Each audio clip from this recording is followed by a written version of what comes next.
Sebelum kawan-kawan menonton video ini, saya mohon kepada kawan-kawan semua untuk menekan tombol subscribe terlebih dahulu, bro.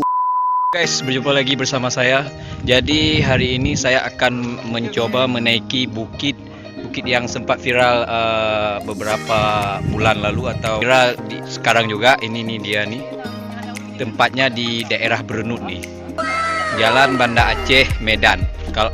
Selain jalur Sare, oke?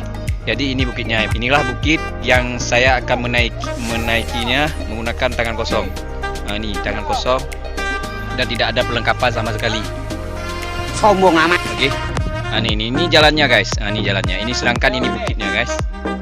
Oke, langsung saya naik ke atas bukit sana tuh. Yuk, check it out.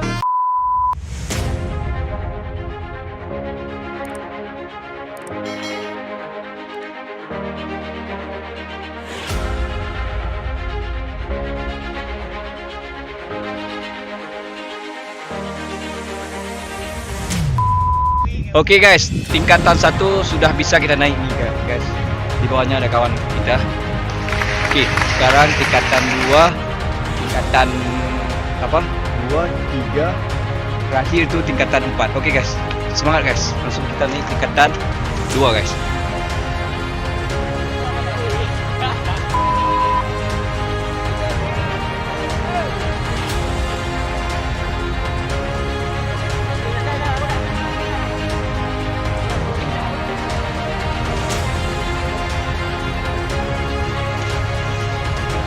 Yes.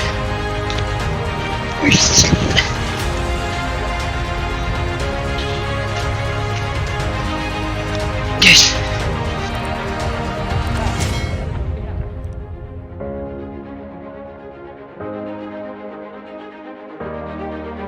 Good. Bergerak. Để aku belum kok lagi ni mah. Sudah bukan.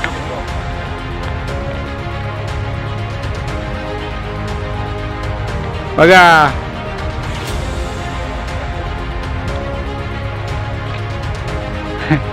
Ini yang aku buat.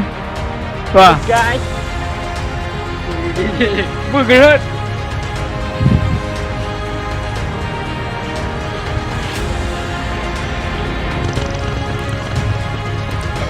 Dia punggung.